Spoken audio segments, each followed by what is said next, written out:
오늘 여기 와서 이렇게 찬양을 드리고 찬양 시간에 또 우리 희택 목사님 또 기도 시간에 윤경 목사 소개 시간에 계속해서 너무 많은 은혜가 저한테 임하는 것 같아요. 이것을 오면서 몇 가지 생각을 또 찬양 중에 했는데, 먼저 엘리야 집에 대해서 저는 이렇게 믿습니다. 이 엘리야 집이라는 이름은 샌포드 목사님이 지으셨고 우리는 그대로 받아들였는데 이런 의미가 있다고 생각을 해요. 구약의 엘리야는 이교를 우상을 믿고 돌아선 이스라엘 백성들을 깨우쳐서 하나님께 돌이킨 그런 선지자잖아요. 그런데 세례 요한은 엘리야의 권능과 심령으로 왔다고 말씀하셨어요. 예수님께서. 세례 요한 역시 하나님의 택한 백성 이스라엘이 여러 가지 죄악과 또 여러 가지 우상 숭배로 타락하 있는 그들에게 와서 회개를 선포하고 오실 주님의 길을 예비하게 했고 복음을 믿고 돌아서게 했잖아요. 그 사명이 사실은 오늘날 마지막 교회에 다 있습니다. 그 사명을 주셨다고 믿는데, 엘리야후서는 그것을 일깨우는, 오늘날 교회의 구약의 선지 엘리야와 세례 요한의 사명이 교회에게 주어졌다는 것을 일깨우는 역할을 엘리야후서가 하고 있다고 믿습니다. 다시 말해서 하나님을 믿고 하나님의 자녀가 되었지만 여러 가지 죄와 상처로 인해서 제자리에 서지 못한 이들을 제자리에 서게 하나님께 돌이키게 하는 것이 크게 말하면 엘리야의 사명이라고 믿습니다. 그리고 이것이 모든 교회 또 우리 모두에게 주신 이 시대의 사명이라고 저는 믿습니다. 그래서 저희가 이 세미나를 하면서 저는 이렇게 믿거든요. 예수님께서 여자가 낳은 자 중에 세례 요한이 가장 큰 자다. 그러나 천국에서는, 하나님 나라에서는 가장 적은 자가 저보다 크다고 하셨거든요. 그러니까 오로지 믿음으로 그 말씀을 붙잡습니다. 그래서 마지막 때에 교회가 쇠락해져 있고 유럽 교회가 무너졌다고 말하고 미국 교회도 무너지고 있다고 말하고 한국 교회도 그렇게 되는 과정이 있다고 말하고 믿는데, 회복하는 사명이 있다. 그것이 우리에게 주신 사명이다. 또 우리가 전할 메시지다라고 믿습니다. 그래서 저는 이 메시지가 누군가가 전해야 된다면 엘리야 집에서 감사함으로 전하겠다는 마음이고요. 이거는 사실은 정말 주님께서 내가 내 교회를 세운다고 하신 말씀을 믿고 주님이 세우시고 함께하는 교회를 세우기 위한 사역자들에게 전하는 메시지가 되고, 물론 성도 한 분 한 분에게도 전하는 메시지가 됩니다. 왜냐하면 그분 한 분 한 분이 거룩의 부르심을 입었거든요. 그 부르심에 응답을 해야 되기 때문에. 하지만 무엇보다도 저는 다음 세대를 위해서 심는 그런 메시지라고 믿습니다. 그렇다고 오늘날 세대 교회에 대해서 소망이 없다는 건 아니지만, 아무튼 회개하고 돌이켜 하나님께 향하게 하는 이 부르심을 전하는 게 너무 큰 특권이고 너무 영광스러운 사명이고, 또 여기 있는 여러분들이 이 사명에 함께 같이 가는 건 너무 감사하게 생각을 합니다. 1강의 제목은 위기의 한국교회 왜 이제는 성화인가 라는 제목으로 시작합니다. 오늘 많은 교회 지도자들께서 한국교회가 21세기에 들어와서 급속하게 쇠락하고 쇠퇴하는 문제를 두고 많이 근심하고 있는 줄 압니다. 또 많은 성도들이 왜 예수님을 믿으면서 교회를 나오지 않는 가난한 성도들이 이렇게 많을까라고 의아하고 걱정하는 줄 압니다. 그래서 오늘 우리는 이런 그 근심을 함께 마음에 품고 하나님 말씀 앞에 설기를 원합니다.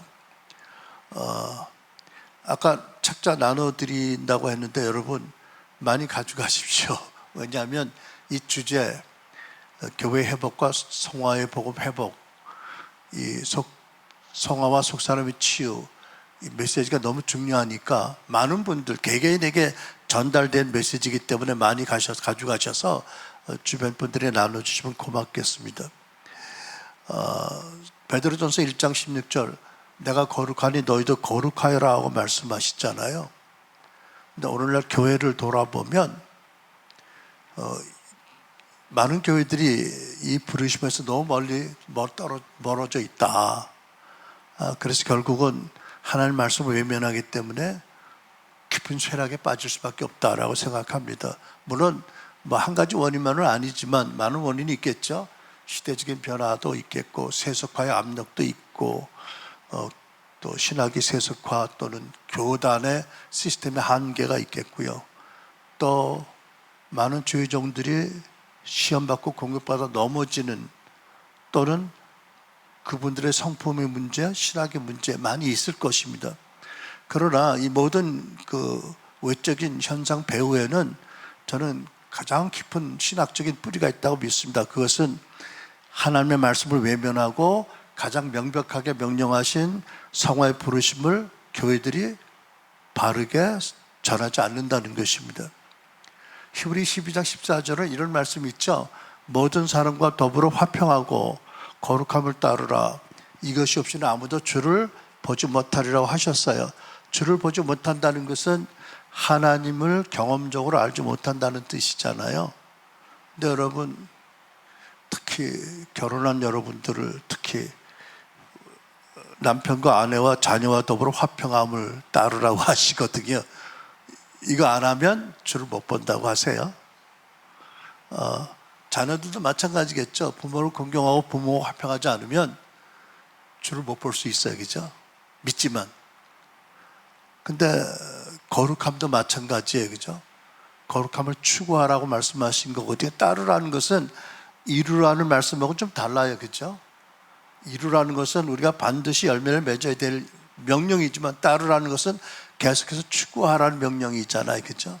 그러니까 방향성을 지켜가라고 말씀하신 거죠. 그래서 우리는 그 자력으로 예수를 닮아가는 것은 거의 불가능한 주제이지만 그것을 명령하시고 이루게 하신 하나님의 은혜 가운데서 계속해서 예수를 닮아가는 삶의 목적을 정하고 그 방향성을 걸어나가는 것이 하나님의 뜻이다라고 믿습니다. 그러니까 여러분 이 세미나가 이제 풀어나가려는 것도 이 지점인데요. 자력주의로 성화를 이룬다? 거의 불가능하죠. 안 됩니다. 그죠? 또 완전주의 책무감에 벗어나야 됩니다. 그리고 놀랍게도 우리 마음에 와 계신 그리스도를 경험함으로 그리스도의 은혜를 말미암아 그분을 닮아가는 것이 성경이 우리에게 주시는 성화의 메시지라고 믿습니다. 그렇다면 이제 성화의 부재, 성화의 말씀을 외면한 여러 가지 현상이 어떻게 있는지 살펴보겠습니다. 안타깝지만 많은 목회자님들이 교회 성장 제일주의, 성공주의 목회관을 가지고 그래서 신자들이 거듭되는 질을 잘 알면서도 대면하고 책망하고 돌이키고 회개와 치유로 이끌지 않습니다. 그러니까 숫자적인 교회 부흥의 마음을 뺏겨서 부담 없고 또 은혜가 되는 듣기 좋은 위로, 비전, 선포, 격려, 축복, 번영을 전하는 설교들을 많이 하고 있다고 생각합니다. 그래서 많은 성도들이 큰 변화 없이 영적인 유아 상태에 계속 머물러 있는 거지요.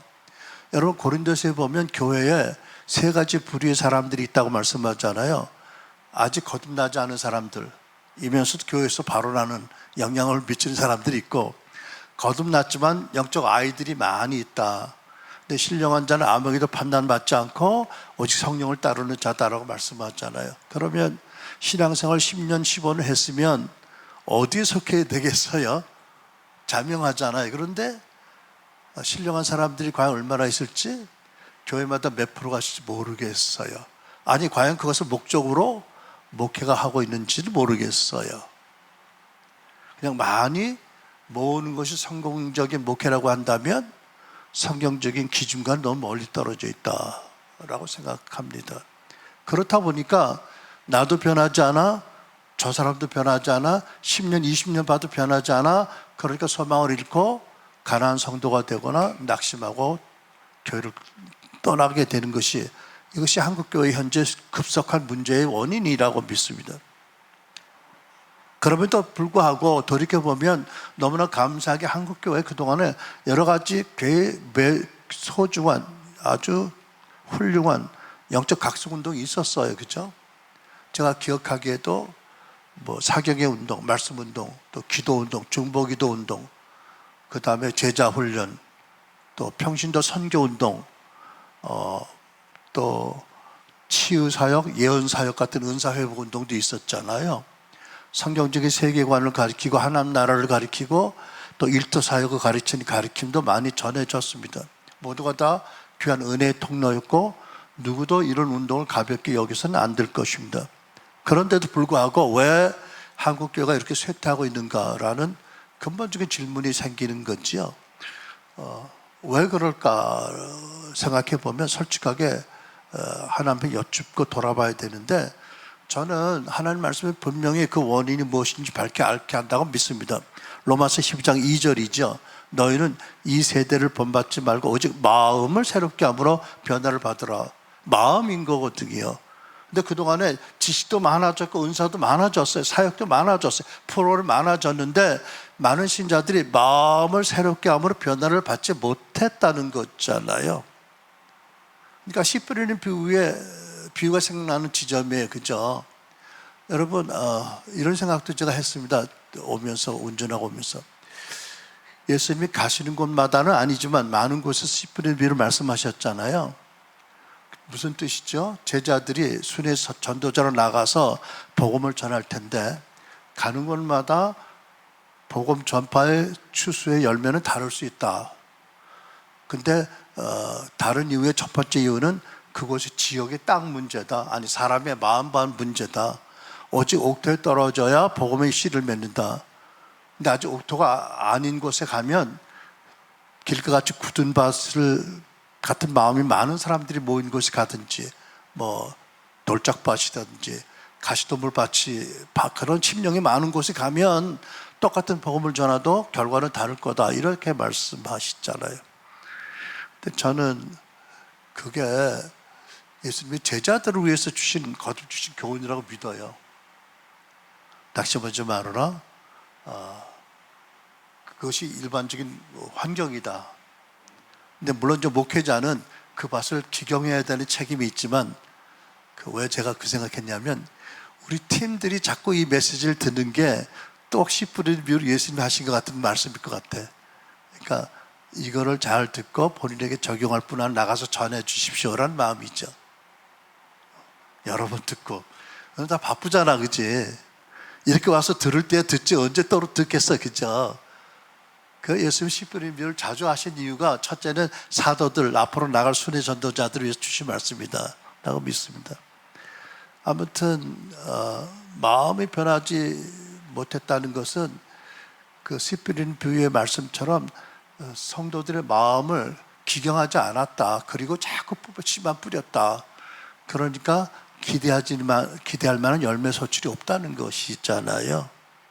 그러니까 여러분 그렇게 보면 한국교회 침체하고 쇠락하는 한국교회가 어떻게 소생하고 어떻게 회복될 것인가? 뭐 많은 교회가 더 큰 교회가 되든지 많은 프로그램이 많이 있어야 된다든지 하는데 있지 않다고 생각하는 것입니다. 무엇보다도 가장 중요한 하나님의 명령인 거룩과 성화에 부르심을 외면한 죄를 깨달아야 된다.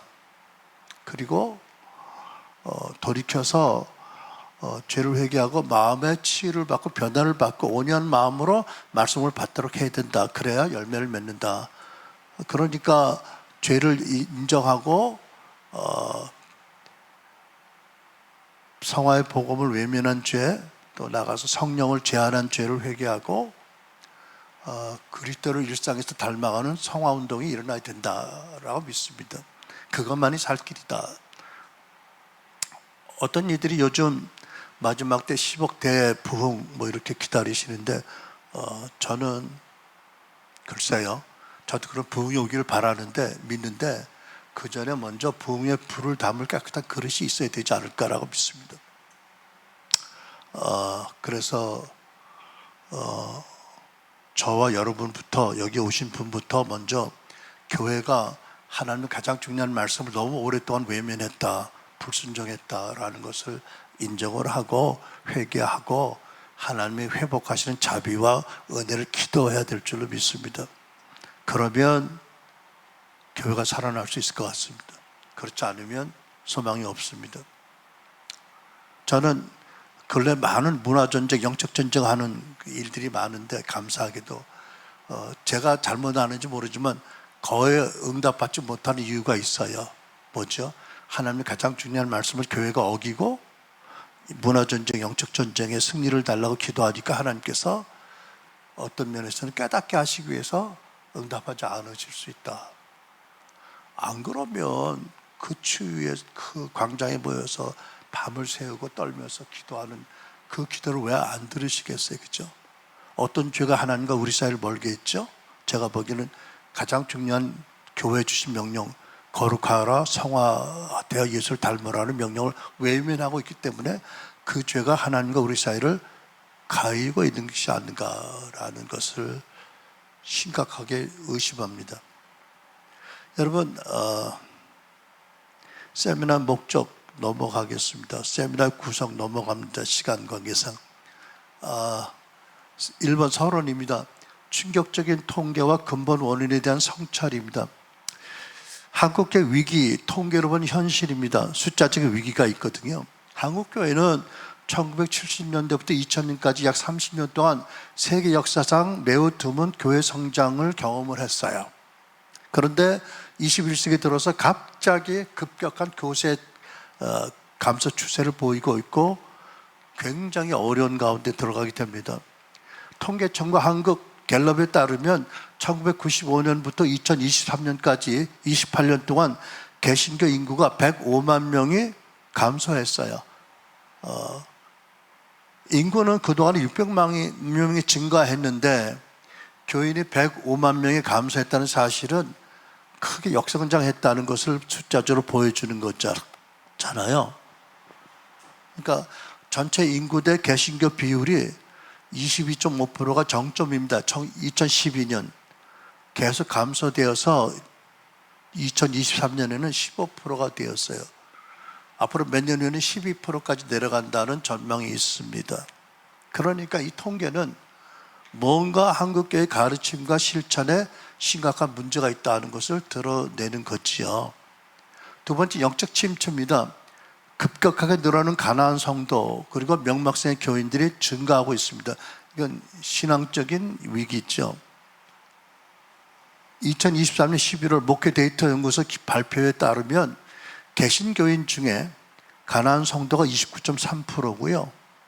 교회 출석하는 교인 중에 명막성 교인이 39.5%입니다.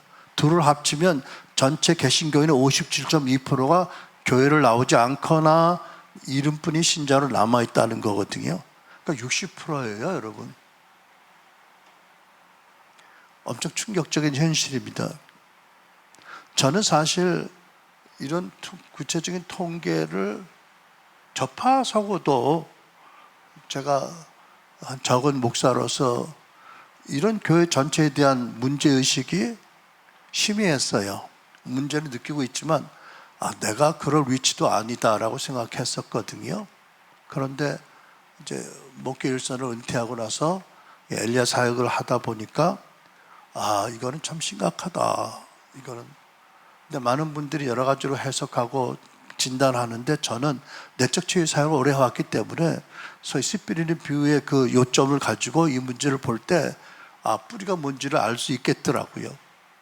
그래서 한국교회가 이렇게 된 문제는 사실은 성화의 명령을 외면한 성화의 부재, 그리고 사실은 성화의 주체인 성령을 제한한 두 가지 심각한 신학적인 죄가 있다라고 확신하게 되어서 책도 쓰고 세미나를 이렇게 열게 된 거지요.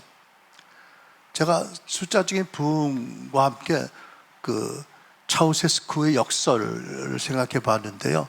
1960년 루마니아의 차우세스쿠 독재자지요. 포고령을 발동했어요. 모든 가임기 여성들이 절대 낙태는 안 된다. 그리고 절대 출산해야 된다. 의무적으로 그렇게 했어요. 그러니까 단기간적으로 인구가 급증을 했어요. 나라 인구가. 그런데 숫자로 보면 대성공인데, 그죠?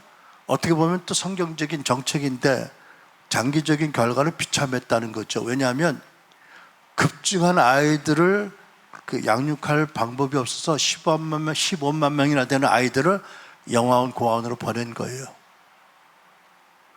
그러니까 아이들이 차가운 시스템 안에 자란 거예요. 부모의 품이 아니고. 출산을 많았는데 건강한 양육이 없었다. 어떻게 돼요? 엄청난 사회적인 문제가 되는 거죠. 엄청난 대가를 치러야 됐던 거지요. 그래가지고 이 독재 정권이 무너진 다음에 낙태 시술소에 사람들이 줄을 섰다는 거지요. 이제 법령이 풀렸으니까 애 못 낳겠다는 거죠. 어쩔 수 없이 낳지만. 한국 교회도 비슷해요.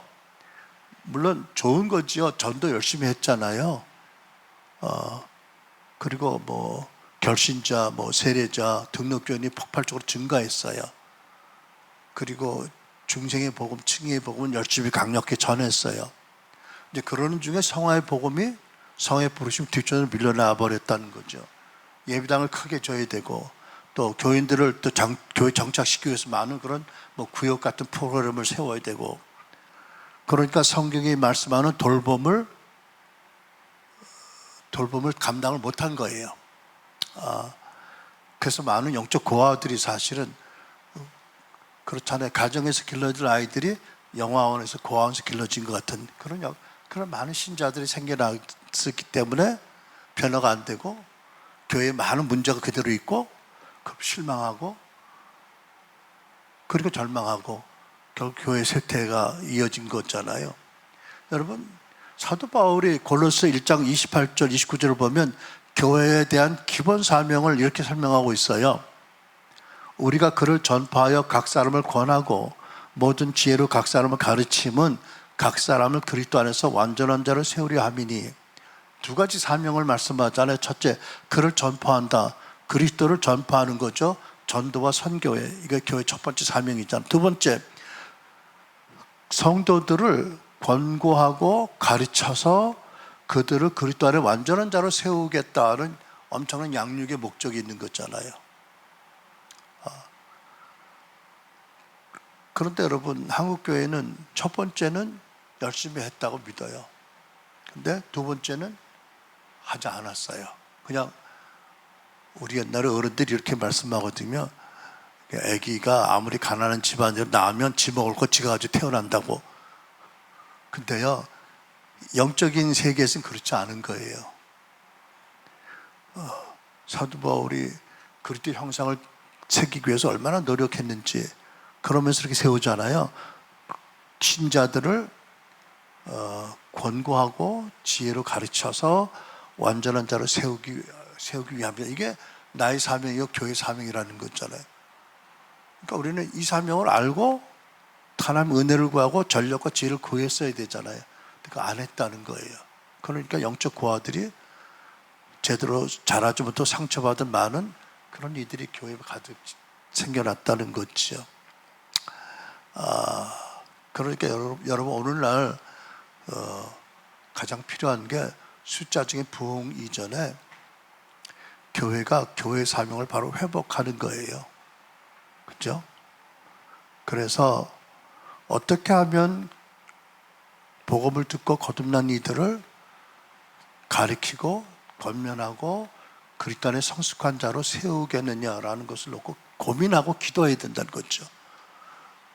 여러분, 예수님도 사역을 보면 이 땅을 온 밀리로 오셨지만 먼저 제자들을 양육하는 데 집중하셨잖아요. 순회 사역을 하시면서. 이게 함께 가야 되는 거잖아요. 그래야 이 소수 제자들이 나중에 예수님과 같은 성령의 사람이 되고 말씀의 사람이 되어서 그들을 감당하고 교회를 끌어갈 거 아니겠어요? 그죠? 이 코어그룹마저 없다면 그러면 숫자적인 부흥이 재앙으로 돌아오는 거죠. 이제 그러다가 제가 위기에 어떤 결정적인 변곡점이 있는 걸 봤는데 뭐냐면 1990년도부터 시작해서 일부 수도권의 큰 교회들에게 목회 세습이 시작이 되었어요. 어떤 교회에서는 원로 목사님의 자제가 아니라 청빙 받아온 담임 목사가 교육자한테 얻어맞아서 병원에 입원하고 신문에 난리가 났잖아요. 어떻게 교회에서 이런 일이 있을 수 있을까? 그래가지고 어떤 교단에서는 목회세습 금지법을 제정했는데 이미 넘어지는 교회를 잡을 수 없을 정도가 된 거예요. 그러니까 많은 청년들이 교회를 떠났잖아요. 가난한 성도들이 증가했어요. 그러다 코로나가 터졌죠. 코로나는 사실 근본 원인이 아닌 거예요. 현상을 더 악화시키긴 했지만요. 여러분, 잠시 생각할 게 뭐냐면 목회세습이 과연 목회세습은 그분만의 문제일까? 그분을 지지한 소수의 사람들 문제일까? 저는 그렇게 생각 안 해요. 왜냐하면 그 교회들이 엄청난 논란을 겪고도 숫자적으로 계속 늘어나거든요. 그럼 그 교회가 추구하는 가치가 그런 거예요. 그죠? 뭐죠? 목회세습 안에 뭐가 있어요? 많은 물질이 있잖아. 권력이 있잖아. 영향력이 있잖아. 그죠? 명예가 있거든.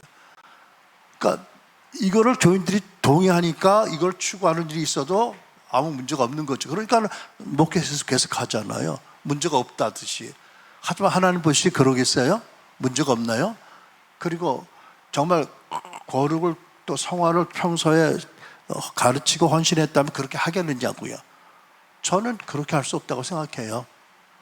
어떤 분들은 뭐 교회 평안으로 해서 그렇게 했다고 그러는데 평안은 성령이지 뭐 목회세습 평안이라고? 또 뭐 구약에 그랬다는데 아니 오늘날 신약시대 모든 성도가 대제사장인데 그게 말이나 돼요? 갖다 붙이는 거죠. 무슨 얘기냐면 물론 그분들 다 너무 훌륭한 점이 많이 있지만 치명적인 문제가 있다. 잘못된 비복음의 가치를 성도들이 심어줬고 추구했다는 거 아니겠어요? 저는 그렇게 봐요. 모르겠어요. 우리 윤경 목사 같이 이 조그만 교회를 세습했다 그러면 박수 치겠죠, 그치? 근데 이거는요, 뭐 예를 들면은 장로님이 1000명인데 3분의 1이 뭐 의사, 변호사, 뭐 검사고 3분의 1이 뭐 의사고 뭐 이런 교회라고 하면 그 안에 엄청난 것들이 있잖아, 그죠? 하나님이 네 아들에게 주라고 하셨다면 뭐 할렐루야겠지만 그게 아니라면, 그죠? 인간적인 방법으로 했다면 몸된 교회를 하나님의 자기 뜻대로 다스린 거고 하나님의 은사를 자기 것으로 만든 죄잖아요, 사실이요. 이거는 사실 심각한 거예요. 그러니까 그동안에 한국교회가 추구했던 가치가 정말 비복음적이었다, 세속적이었다라는 걸 드러낸 거죠. 이제 그러다가 제가 몇 분들의 충격적인 이제 고백을 접하게 됐어요. 첫 번째, 그 복음주의 원로라고 하는 홍정길 목사님이세요. 이분 누군지 다 잘 아시잖아요, 그죠? 근데 이분이 크리스천 투데이 기사에서 이렇게 인터뷰 기사에 이렇게 썼어요. 나는 예수 믿기만 하면 이 땅에 천국이 올 줄 알았다. 그래서 목숨을 걸고 민족 복음 운동에 매달렸다. 1000만 성도를 달라고 했고 이 나라 5만 9천 마을에 교회를 세워달라고 간구했다. 그런데 마침내 이것이 이루어졌다. 마을마다 교회가 섰고 중국도 마음대로 다닐 수 있게 되었다. 그래도 교인들의 삶은, 목회자들의 삶은 바뀌지 않았다. 예수 믿는 것만 가지고는 안 되겠구나. 하나님의 말씀을 배워야 되겠다. 그래서 제자 훈련을 참 열심히 했다. 그러나 하지만 마찬가지였다. 성도들의 삶에 엄청난 지식이 쌓였지만 삶은 그대로였다 말씀하거든요. 뉴스앤조이 인터뷰입니다. 결론적으로 실패했구나 하는 생각이 듭니다. 제 목회 40년을 뒤돌아보고 제가 롤 모델로 삼았던 미국 대형교회 목사들을 볼 때 예배당 크고 사람이 많이 모인 것 외에 뭐가 다르냐는 말이지. 그런데 제가 그 허상을 쫓아왔어요. 목표가 잘못 설정됐어요. 그런 점에서 실패해요. 속아서 여기까지 왔습니다. 다음 세대는 속지 않았으면 좋겠어요. 기독신문 인터뷰에서는 이렇게 말씀했어요. 오늘 한국교회가 힘을 쓰지 못하는 이유는 성령님과 함께하지 않기 때문이라. 근데 이게 말이 돼요? 교회가 성령과 함께하지 않으면 어떻단 말이에요? 기가 막힌 얘기를 하시는 거예요, 그죠?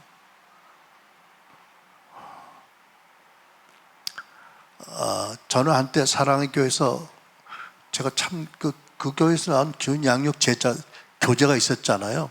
제가 이민 목회할 때 그거 가지고 교인들하고도 공부도 하고 했는데 또 이동훈 목사님 그 같은 4인방이라고 그러잖아요. 그분의 책을 통해서 은혜도 많이 받았는데 홍 목사님의 이 인터뷰 고백이 너무 충격인 거예요. 후배들은 그러지 않았으면 좋겠대요. 목표 설정이 잘못됐대요.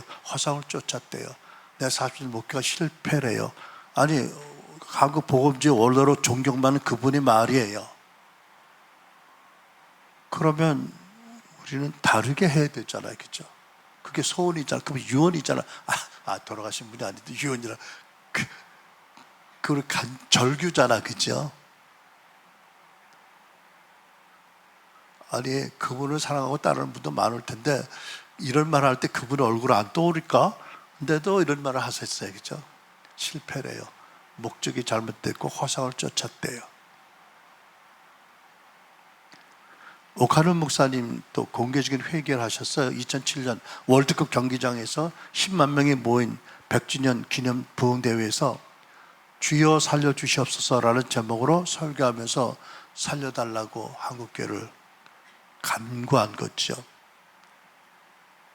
여러분, 제자훈련 교회 갱신운동을 끌었던 이분이 공개적인 자리에서 이렇게 살려달라고 사대교회 같이 살았다 하지만 이름만 살아있는 죽은 교회다, 한국교회가 이렇게 절규하고 회개하고 통곡하고 간절히 구한 것이 무슨 의미가 있는 거예요, 우리에게? 그렇다면 우리가 그분의 간 길을 따라가서는 안 되는 거잖아요. 그죠? 따라오지 말라는 거잖아요. 회개하라는 거잖아요. 그죠? 그 다음에 서철원 박사님이라는 분의 그 글을 읽었어요. 충격이었어요. 이분이 그 총신신대원장을 지나신 분인데 이렇게 썼어요. 개혁주의 교회는 이신층이 오직 믿음으로 의롭다움을 받는다는 것을 불변의 교리로 믿었고 성화를 강조했다. 그런데 성경적인 성화법을 제시하지 못하고 성화를 강조했다. 그저 옛사람을 죽이면 새사람이 살아나고 새사람을 살리면 옛사람이 죽는다고 칼빈이 가르친 대로 전했다. 그렇게 성화를 강조하여도 성화를 이루는 법, 곧 죄의 욕망을 억제하고 소산시키는 법을 말하지 못했다. 종교개혁자들뿐 아니라 고대 교부들도 성화를 어떻게 이루어내는지에 대해서 아무런 가르침을 베풀지 못했다. 이거는 조금 다시 생각할 부분이 있지만 아무튼 그분이 본 개혁주의 역사에서는 없었다는 거예요. 제가 볼 교부들은 좀 있었어요. 주류가 안 됐지만. 그러니까 이분이 이렇게 얘기해요. 신자들이 믿는 자로 살기 위해서 죄의 욕망과 싸우고 옛사람의 법을 따라 살지 않으려고 노력할 때 유괴심만 더 강해져서 속수무책임을 절감한다. 죄의 욕망과 대항해서 싸워서 넘어지지 않으려고 노력하면 할수록 더 죄의 욕망에 끌려가서 거기서 나올 수가 없게 되었다. 그래서 믿음 생활을 하면서 마음의 기쁨과 평안을 다 잃어버렸다. 이게 이분이 발표한 글이에요. 근데 여러분, 그 다음에 가나안 성도들에 대한 설문조사를 보니까 이분의 지적한 것을 그대로 지지하는 통계가 나왔어요. 가나안 성도들이 설문조사에 뭐를 말하냐면 자기들이 교회를 떠난 이유가 교회가 안 변하고, 다시 말해서 지도자들이 안 변하고 교인들이 안 변한다. 위선적인 모습 때문에 실망했다. 교회 이기심 때문에 실망했다. 이렇게 꼽은 거거든요. 그러니까 여러분, 변하지 않은 모습, 이게 성화로 외면한 결과잖아요. 그죠? 여러분 생각해 보면 하나님의 말씀을 외면하고 성화를 추구하지 않으면 우리는 위선자가 될 수밖에 없어요. 그죠? 그렇잖아요. 그죠? 어떻게 위선을 안 할 수 있겠어요? 그것도 심각하게. 바리새인들이 그런 대표적인 케이스잖아요. 그죠? 그러니까 제가 보기에는요, 성화, 평상 일상의 삶에서 죄를 멀리하고 예수를 닮아가는 평생의 여정을 위해서 헌신하고 거기에 시간과 에너지를 쏟지 않으면 다른 데 그 시간과 에너지를 쏟을 거예요. 그죠?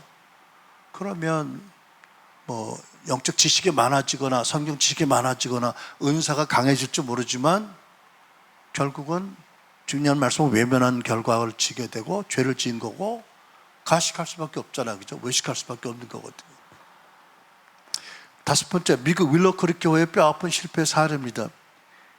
오늘의 교회 하 목사님이 벤치마킹했고 아마 아까 홍 목사님도 그렇게 말씀한 것 같은데 시카고 윌로크릭 처치가 세계적인 대형 교회 손꼽히는 영향력 있는 교회거든요.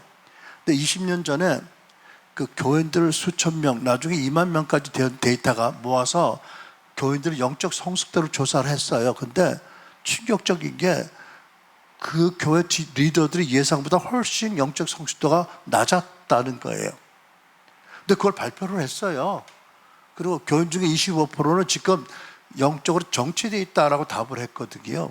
그러니까 세계적으로 많은 교회가 벤치마킹하는 교회가 그렇다는 거예요. 그래가지고 나중에 리빌이라는 책을 써냈거든요. 그래서 결국 그분들이 뭐를 얘기하냐면 많은 프로그램보다 중요한 것은 교인들이 하나님과 관계에서 개인적으로 성장하도록 말씀을 먹고 기도 생활을 잘하도록 돕는 것이 교회 역할이다. 근데 그거 잘하려면 그 많은 프로그램이 조금은 도움되더라도, 그죠? 도움이 안 됐다는 얘기잖아. 그 교회 자체가 그들의 기준보다 훨씬 영적 성도가 떨어지고 무려 25%가 영적 침체에 빠졌다고 얘기했으니까. 그러니까 그 교회를 벤치마킹한 교회들이 허탄할 수밖에 없는 거지요. 잘못 쫓은 거지요. 그런데 몇 년 후에 담임 목사님이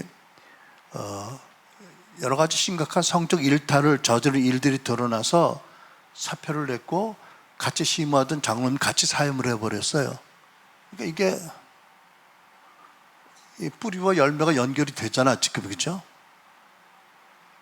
큰 교회 많은 프로그램이 있고 많은 영향력을 자랑했지만 사실은 하나님의 중요한 말씀을 외면했기 때문에 깊은 죄의 문제가 있었고 결국 그것이 교인들의 성숙들을 막았고 계속 교인들이 영적 유아 상태에 있게 만들었고 지도자들은 타락했다.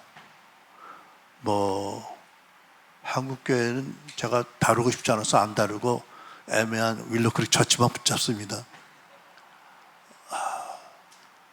그래서 여러분, 오늘날 교회가 겪는 좌절과 침체 뿌리가 바로 거룩의 부르심을 외면한 성화의 부재다.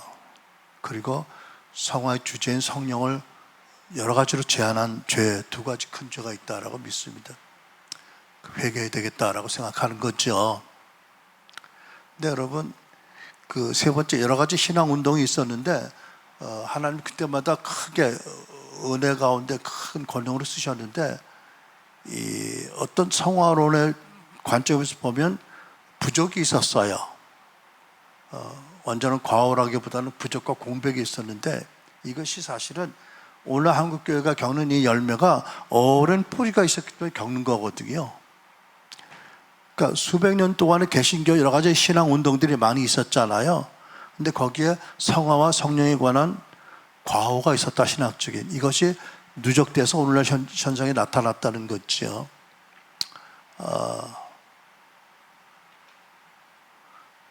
그러니까 저는 아까 우리 임경 목사도 얘기했지만 우리는 이분들의 실패와 성공을 얻기 위해 쓴 거잖아요. 그러니까 무조건 이분들을 매도하는 건 아니지만 실패는 실패대로 바로 보고 성공은 성공대로 바로 교훈을 받아야 되잖아요, 그죠? 있었다는 거죠. 가장 심각한 게 뭐냐면 오늘날 현상을 보면 강대성 현상에 이게 말씀을 전하는 목회자들이 듣는 회중들의 귀를 즐겁게 하는 데에 더 많은 관심을 기울였다. 그러니까 레위기 6장 14절 그들이 내 백성의 상처를 가볍게 여기면서 말하기를 평강하다 하나 평강이 없도다. 여러분, 오늘 많은 성도들이 죄를 짓고 있거든요. 죄는 상처로 연결되잖아요, 그죠? 상처가 있어요. 그리고 상처가 있으면 마음이 딱딱해져요. 그럼 마음이 온유해야 말씀을 받는데 말씀이 안 들어가요. 머리 지식으로만 남아요, 그죠? 교만하게 만들거든요. 이런 상황에서 회개 그리고 치유로 이끌어야 똑같은 죄를 안 질 거 아니에요, 그죠? 그런데 그냥 평강하다 하면서 문제를 안 다루는 거잖아요, 그죠? 근데 이게 구약의 이스라엘만의 문제가 아니다. 수백 년 동안 교회 역사 가운데 되풀이됐던 문제였다는 거죠. 그러니까 첫 번째는 칭의와 성화를 분리한 그런 신학적인 오류가 있었어요. 그러니까 종교 개혁자들은 오직 이신득이의 교리를 바로 강조했죠. 가장 중요한 교리. 그런데 성화는 은혜 받은 신자가 꾸준히 노력해서 이루어진다고 가르쳤어요. 물론 생각해 보면 가톨릭의 행위 구원론에 맞서서 칭의의 교리를 확실히 확립하는데 모든 에너지를 쏟으면서 사실 신자 내면에 일어나고 있는 죄악의 욕망을 어떻게 이기고 다룰지에 대한 구체적인 방도를 가르치지 못했던 것은 이해가 됩니다. 그러나 어쨌든 그 결과 신자들은 자기 안에서 일어나는 죄 욕망을 스스로 쌓아오는 일을 하다 보니까 구원의 확신을 잊어버리고 기쁨을 잊어버리고 묶이고 좌절하게 되었다는 거잖아요.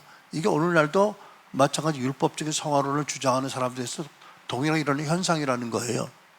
두 번째, 아까도 말씀드린 성령 역사하심을 제한하잖아요. 소위 은사 정신론 같이.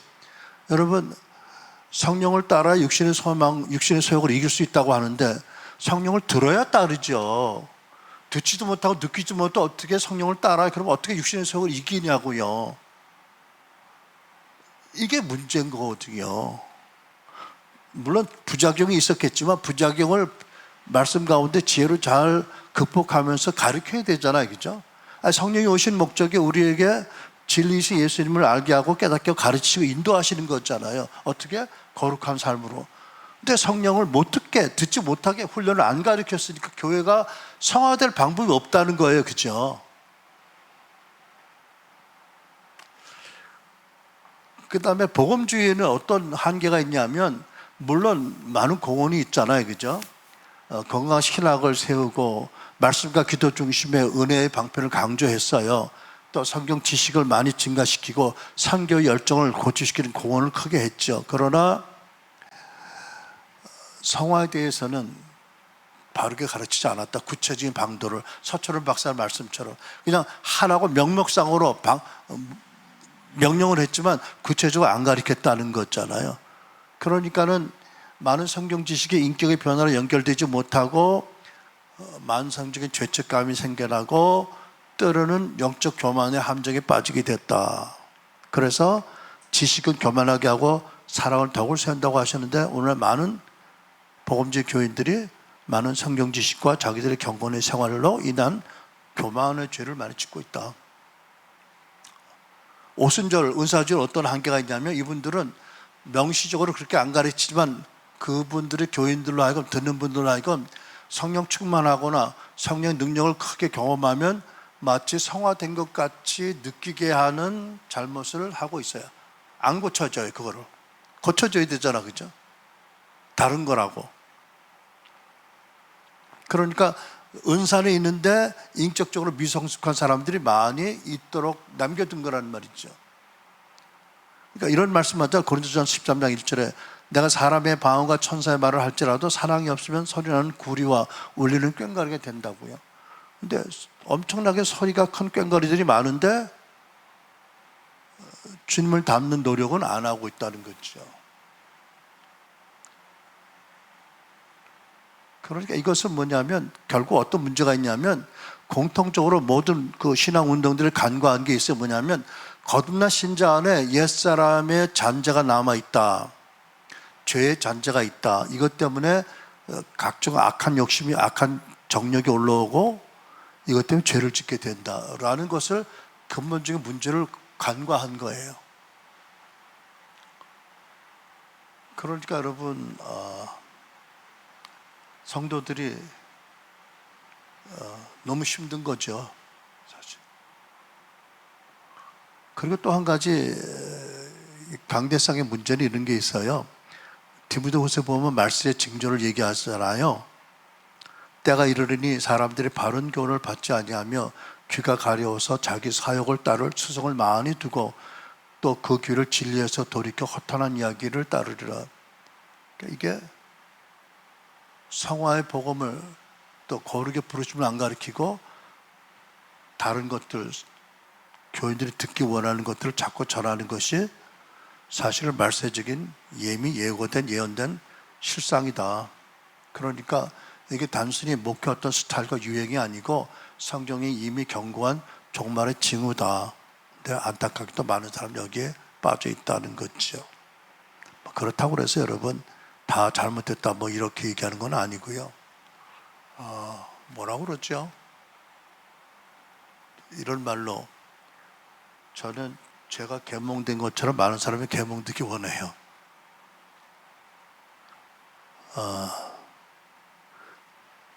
근데 또 한 가지 근본적인 문제가 있잖아요. 그죠? 왜 지금까지 교회 역사상 성화의 실천적인 방도를 가리키는 것이 없었냐? 아니, 찾아보니까 있긴 있었어요. 그 사막 교부들의 영성 훈련, 경건주의 소그룹, 뭐 웨슬리 속회, 존 오웬의 죄의 죽음 같은 것들이 이런 흐름 안에 있는데 이런 실천 방안들이 한국 교회 주류가 안 됐다는 거죠. 주류 교단에서 안 가리키고 있다는 거잖아요.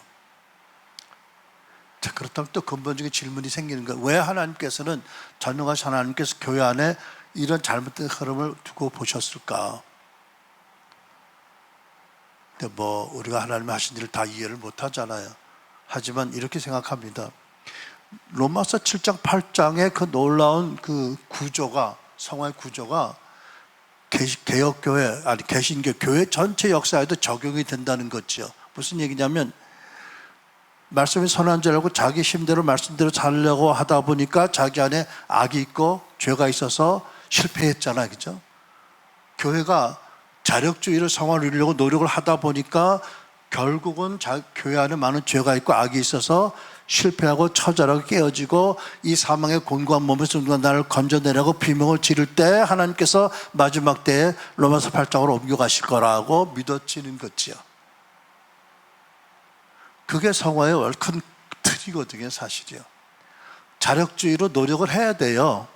인간이야. 진짜 안 할 수는 없어.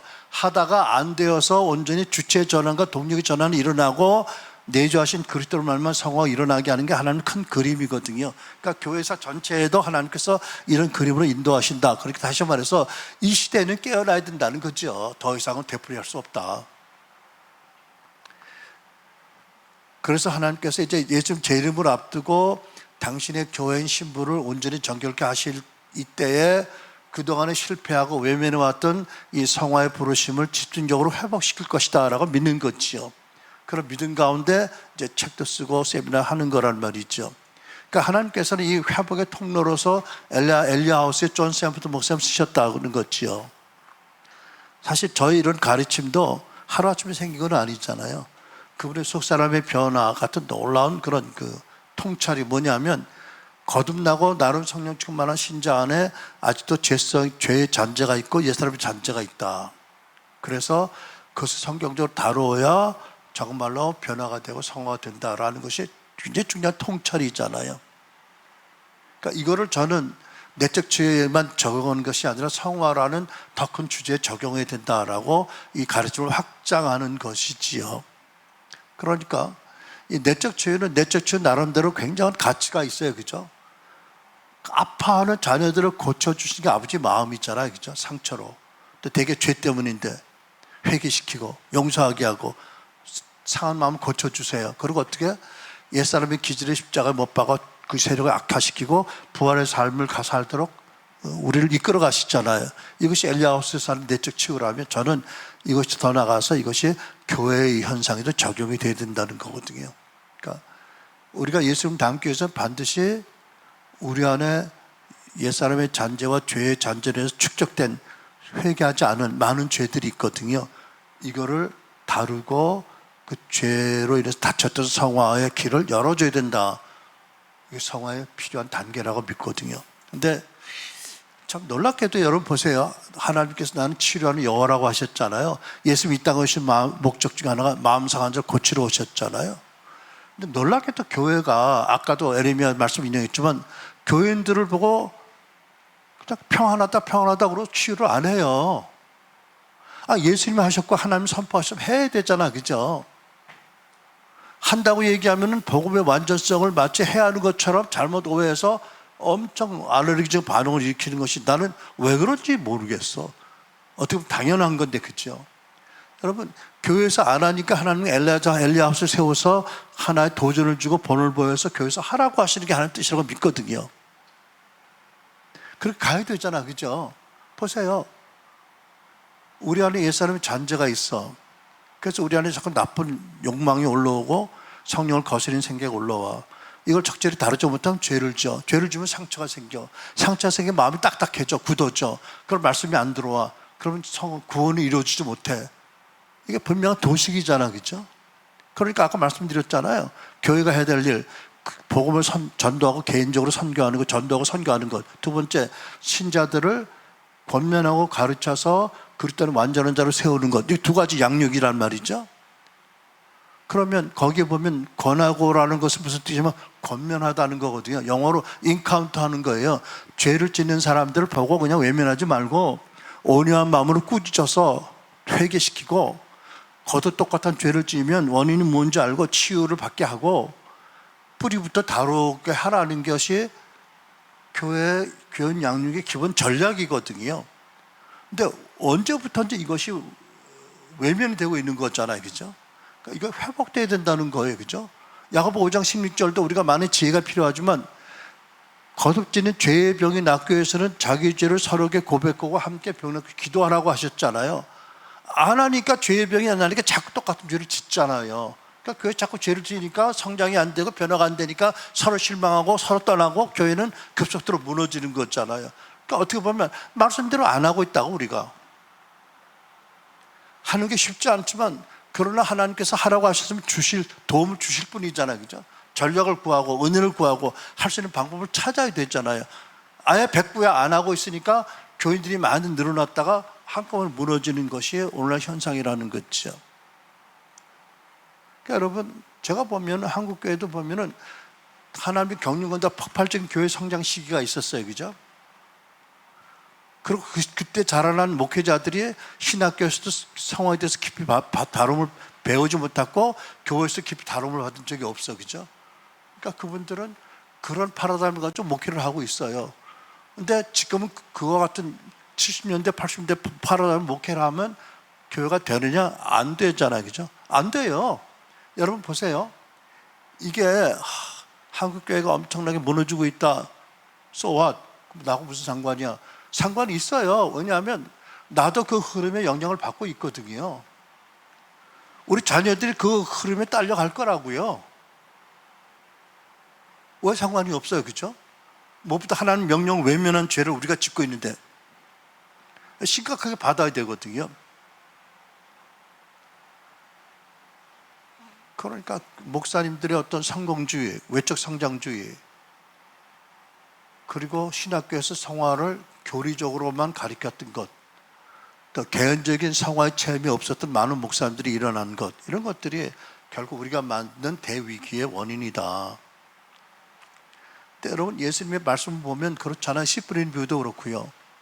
그러니까 제자들에게 두 번째로 가르친 것은 너희들이 순회 전도자니까 먼저 이런 이해를 가지고 통치를 가지고 전도 사역을 나가라. 근데 우리들은요, 어떻게 해요? 목회자들은 교인들의 그 마음밭을 기경할 책임이 있잖아요. 예수님이 그렇게 하셨잖아요. 그 12명 중에 갈릴리 어부 7명이고 얼마나 그분들이 성경을 보면 활력이 있어, 그치? 죄를 짓는데도 얼마나 강해, 성격들이. 그분들을 품고 사랑과 은혜로 계속해서 기도로 그분들을 기경해 오셨잖아요, 그죠? 그래가지고 오순절 지나서 엄청난 그 교회에 하나님 날 기둥들이 되게 하셨잖아요. 그 중에 치유 목회도 하시고, 그죠? 그 해야 된다는 거잖아요. 누가 보면 6장 이런 말씀 있잖아요. 집을 짓되 깊이 파고 주철을 반석에 놓은 사람 같으니 그러면 큰 물이 나서 탕류가 그 집에 부딪히되 잘 지었기 때문에 능히 요동하지 못하게 할 거니와 듣고 행하지 않은 자는 주체 없이 흙 위에 집 지은 사람과 같으니 탕류가 부딪히며 집이 곧 무너져 파괴됨이 심하니라. 얼마 전에 참 유튜브에서 본 장면이 생각이 나네. 어느 나라인지 모르겠어. 해일이 올라오니까 바닷가에 지은 집들이 그냥 모형같이 쓰러져 가더라고. 예수님 그러셨잖아요, 그죠? 너희들이 믿음의 집을 지으려면 깊이 파라는 거죠. 뭘 파요? 마음을 파라는 거잖아요. 마음을 파면 뭐가 나와요? 불신앙도 나오고, 사람을 미워서 영적으로 죽여서 파묻은 시체도 나올 거고, 쓴물도 나올 거 아니겠어요? 그죠? 파라는 거죠. 그리고 주체 후에 복음 후에 바로 세워라 집을, 그렇게 말씀하잖아요. 안 그러면 무너진다는 거죠. 그러니까 교회는 개인적으로 공동체적으로 온전한 복음에 세워져야 된다는 거잖아요.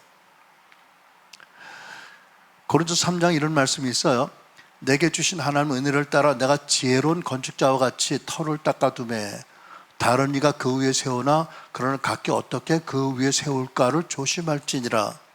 이 닦아둔 터 외에 능히 다른 터를 닦아둘 자가 없으니 이 터는 곧 예수 그리스도시라. 여러분 에베소 2장을 보면 그렇잖아요. 터, 사도와 선지자 터를 닦았다고요. 그죠? 그러니까 복음이 그 터예요. 그죠? 예수를 증거하는 복음이요. 그럼 예수를 증거하는 복음을 크게 보면 칭의와 중생의 복음이고 성화의 복음이 있잖아요. 그럼 터는 두 가지, 하나지만 우리가 이제 인식을 위해서 설명 두 가지가 하나의 터로 공고하게 서야 되잖아요. 근데 여기 성화의 복음을 싹 빼버렸어. 그럼 마치 세멘 콘크리트에 모래 빼버린 것처럼 그 허약한 터가 됐잖아요. 그죠? 그 집이 바로 서지 못하는 거죠. 어떤 분들은 터는 층이고 건축은 성화라고 하는데 제가 보기에는 그냥 목회적인 좋은 의도로 설명하신 거지 정확한 신학적인 설명은 아니에요. 터는 하나예요. 예수는 하나잖아요. 예수를 증거하는 복음을 나누면 층이와 중생의 복음과 성화의 복음이 있다. 하나로 받아들여야 되잖아요. 그죠? 둘로 나누는 건 아닌 거예요. 물론 칭의 다음에 성화가 따라온다니까 그렇게 설명할 수도 있겠지만 나는 성경적인 정확한 설명이 아니라고 봐요. 나눌 수 없는 거예요. 나누면 안 돼요. 털어서. 여러분, 제가 얼마 전에 샌프란시스코의 이런 밀리면 타워에 관한 영상을 봤는데, 58층의 건물이거든요. 최고급 아파트예요. 상가가 있고. 그 기초를 파일을 76m를 박아야 돼. 그런데 어떤 이유로 27m만 파일을 박았어. 그랬더니 얼마 후에 보니까 꼭대기가 71cm가 기울어졌대요. 그러니까 유리창이 깨지는 거예요, 자꾸. 그렇게 자꾸 하수가 막혀요, 그죠? 건물 못 쓰게 된 거예요. 그래가지고 엄청난 돈을 들여서 몇 천억을 들여서 보수공사했는데 그 다음에 하고 보니까 건물 중앙으로 내려왔는데 이게 말이 돼? 교회 마찬가지예요. 온전한 터, 그리스도의 복음, 중생과 성화의 복음에 함께 있어야 교회 건물이 바로 쓰잖아요. 그죠? 성화를 안 가리키면 교회는 기울일 수밖에 없는 거잖아요. 지금 교회가 기울어지고 있는 거라고요.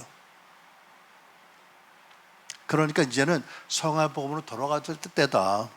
이제부터라도. 여러분 생각해 보면 이렇게 좀 과장해서 말씀할 수 있을까요? 복음을 하나의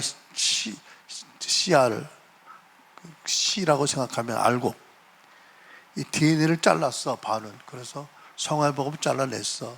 그러면 칭의와 중생의 복음은 생명력이 있을까? 없어요. 그러니까 다시 시작해야 된다. 복음의 유일한 터는 곧 의롭다 하신 믿음으로 칭의와 주를 닮는 은혜로 닮아가는 성화의 두 요소가, 말씀의 두 부분이 하나가 되어서 그 온전한 복음의 교회가 세워져야 된다는 거죠. 그러니까 반쪽 복음에서 과감히 벗어나야 된다. 여러분, 이제 이런 메시지를 전하면서 제 마음에 저 혼자 생각인지 모르는데 많은 분들이 강 건너 불 보듯이 보는 것 같은 느낌이에요. 물론 바쁘고 신경 쓸 게 많으니까 그렇겠지만 내가 보기에는 가장 중요한 거거든요. 이 근원적인 문제라고. 결코 방관자로 있을 수 없는 거라고요. 왜냐하면 첫째, 성화는 아까 우리 시택 목사님이 인용했지만 창세전에 하나님은 우리를 위해 정하신 뜻이잖아요. 그죠? 우리로 그 아들을 닮도록 하는 것. 그러니까 나 개인이 그 아들을 닮도록 하나님 창세전에 정했어요. 그러니까 이거를 남의 일이 아닌 거예요. 그죠? 여러분, 예를 들면 예수께서 나는 마음이 겸손하고 온유하니 나에게 배우라고 하셨잖아요. 그럼 성화의 한 부분일 텐데, 그죠? 사역자들이 사역을 오래 할수록 마음이 온유하고 겸손해야 되잖아, 그치? 예수를 닮아간다면. 안 그렇다면 뭐예요? 그 성화기를 안 가는 거예요. 그렇잖아, 그치? 그러니까 우리 날마다 이거 싸워야 돼. 어떻게 하면 내가 예수님 닮아서 마음이 더 겸손하고 온유해질 수 있을까? 하나님 나를 어떤 은사를 주셨고 어떻게 쓰든 간에, 그죠? 뭐 예수님이 그러라고 하시고 나는 그냥 어깨에 힘주고 다녀? 그거 하나님의 말씀을 거역하는 거지, 그치? 근데 교회가 적다고 겸손할까? 교회가 크다고 겸손하지 않다 말이 되겠어? 하나님 주는 은혜를 가지고 자기를 높이는 거는 너무 큰 죄를 또 지는 거잖아, 그죠? 아니, 사도 바울은 그랬죠.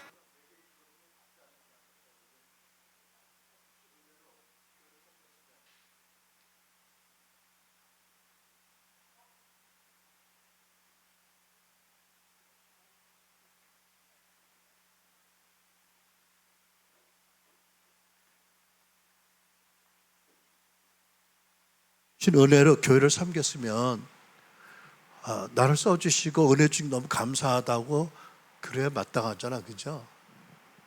그걸 가지고 많은 사례비를 받아 마땅한 조건들을 여긴다든지 뭐 그거는 사유화야, 사유화, 그죠? 은혜를 사유한 것, 하나님 은혜를 가지고 자기를 높이는 죄잖아, 그죠? 그걸 또 당연히 여겨서는 안 되잖아, 그죠? 그러니까 이 세상을 쫓지 말고 마음을 돌이켜 변호를 받으라고 하시거든요.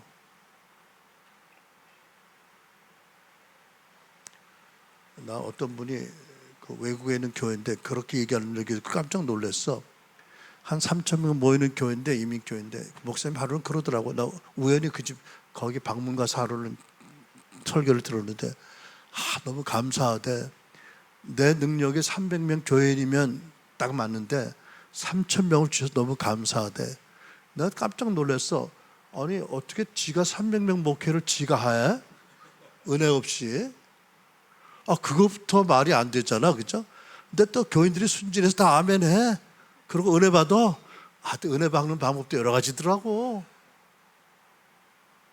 말이 돼? 그런 것이 일반적인 가치고 사고라는 거지요. 아닌 거예요. 여러분, 하나님이 정하신 뜻을 거스려서 어떡하겠어, 그죠? 나나 여러분 객이나 우리가 일상생활에서 죄를 멀리하고 예수를 닮아가는 게 우리에게 부르신 가장 중요한 부르심이다. 어떤 사역하기 전에, 어떤 일을 하기 전에, 그죠? 이거 그러니까 나 강건너 불 보듯 하면 안 된다. 두 번째, 성화는 예수님의 재림을 준비하는 신부 단장이다. 그렇잖아요. 티나 주름 잡힌 것이나 이런 것들 없이 거룩하고 흠이 없게 교회를 만드시고 주님이 오신다, 신랑 예수가. 그러니까는 예수님 재림을 준비하기 위해서 성화가 가장 중요한 거 아니겠어, 그죠? 세 번째는 이 거룩을 잃어버린 교회가 세상에서 조롱받잖아, 그죠? 소금과 빛이 안 되고. 그러니까 여러분, 예수님 말씀이 때가 찼고 하나님 나라가 가까웠으니 회개하고 복음 믿으라고 하시잖아요, 그죠? 때가 찼고 너무 많이 갔어요, 그죠? 이제는 회개하고 온전한 복음을 믿어야 된다라고 저는 믿습니다. 그래서 여러분, 특별히 그 목회자 여러분들이 들으신다면 간곡히 말씀드리고 싶은 게 뭐냐면, 성화의 복음을 전하지 않는 것은 말하자면 영적 파수꾼의 직무를 위배하는 거잖아요. 사도 바울이 그 에베소 장로들에게 이렇게 얘기하거든요. 내가 너희들에게 다 가르쳐서 아무 피해 꺼림이 없다. 기본적으로 칭의의 복음과 성화의 복음과 중요한 것을 가르쳤다는 거잖아요. 사도 바울은 아까도 말씀드렸죠. 그리스도의 형상이 이루어지도록 수고한다. 뭘 어떻게 하실지 모르지만 엄청 헌신한 거예요, 그죠? 성화를 위해서. 그리고 성경을 보면 고린도 교인들에게 내가 너에게 가면 크게 내가 큰 소리를 높이겠다. 뭐 이렇게 위협 아닌 위협을 주세요. 그죠? 회개하라고. 가서 내가 큰 소리 내지 않도록. 왜냐면 너무 죄를 짓고 죄가 많은 데 있으니까 교회에. 이게 사도 바울의 목회 심정이 있잖아. 그죠?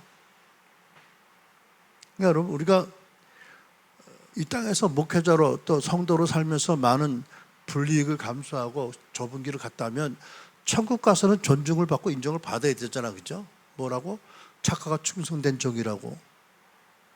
이 땅에서 영광 많이 받으면 가서 받을 게 없대. 그러니까 남들이 영광 돌리라고 그러면 일어나라고 하면 일어나지 말어. 영광 돌리지 말고. 받아야 되잖아, 천국서. 죄송해요. 잠깐 건드려서. 아니, 이 땅에서 70년, 80년 살고 나도 80년 거의 다 살았네. 그리고 이 땅에서 영광을 누려봐야 영원히 천국서 누릴 영광하고 어떻게 비교가 되겠냐고. 그죠? 그러니까 가서 착하고 충성된 종이라고 인정받아야 되잖아요. 그죠? 그러려면은 사도 바울처럼 내가 꺼리낌이 없이 내가 진리를 다 전했다라고 설교자가 말할 수 있어야 된다는 거죠. 그러니까 여러분, 저는 강단에서 성화의 복음, 거룩의 부르심이 회복되어야 된다고 믿습니다. 그리고 성도들이 죄를 짓는 이유가 속사람의 옛사람의 잔재가 남아있다. 그래서 죄를 지을 수밖에 없다. 연약한 우리가. 그러니까 그것을 해결받도록 권면하고 회개시키고 치유를 받게 해서 뿌리를 다뤄줘야 된다. 그러니까 이게 내적 치유가 목적이 아니라 성화의 중요한 하나의 그 과정이다라는 것을 인식하기 바라고요. 그리고 지도자들이 먼저 치유도 받고 성화의 과정을 가는 모습을 보이셔야 돼요. 그죠? 최소한도 온유하고 겸손한 마음으로 성도들 대하고 주신 은사 가지고 자기의 사역을 채우지 말고 하나님께 영광을 돌리고 이래야 되잖아요. 그죠? 성도 여러분 똑같아요. 교회에서 내가 잘못 배웠다고 하나님 앞에 가서 익스큐스가 변명이 될 것 같아요? 아니죠. 하나님 창세전에 정하셨잖아요. 그럼 여러분이 살면서 최소한도 그 성화를 인생의 목적으로 삼고 꾸준히 성화되기 위해서 은혜를 구하고 나가야 되는 거거든요. 그러지 않으면 천국 못 간다는 건 아니에요. 근데 천국 가더라도 내가 보기에는 상급 없는 불 속에서 겨우 나온 천국 갈 거라고. 이 땅의 모든 게 다 불에 태워질 거라고. 그럼 좋겠냐고. 아니, 그렇게 살아서 하나님께 근심 지켜드리는 게 그게 좋은 것이냐고. 그죠? 말도 안 되잖아요. 그죠? 그러니까 사도 바울이 그러지 않았어? 하나님이 사도 바울을 통해서 항상 복종해서 두렵고 떨림으로 구원을 이루라고요. 이미 받은 구원을 성화를 온전히 이루고 하는 것, 이것이 우리 부르심이다. 그러면 하나님이 어마어마한 축복을 약속하신다. 성도 한 분 한 분도 성화기를 가기로 작정하시기 바라고, 교회는 그들을 잘 지도하고 본을 보이고, 그리고 사도 바울이 골로새 말씀한 것처럼 잘 가르치고 잘못 가는 사람들을 권면하고 대면하고 책망하고 회개케 하고 동일한 죄를 짓거든 치유를 받게 하고 근본적으로 성화기를 가도록 도와줘야 된다. 이것이 반드시 회복되어야 될 것이다. 그러니까 이제는 정말 성화의 복음이 회복되어야 될 때라고 믿습니다. 더 이상을 미루면 개인적으로 교회적으로 또 우리나라에 하나님 부르심 가운데 큰 어려움이다라고 믿습니다. 기도하겠습니다.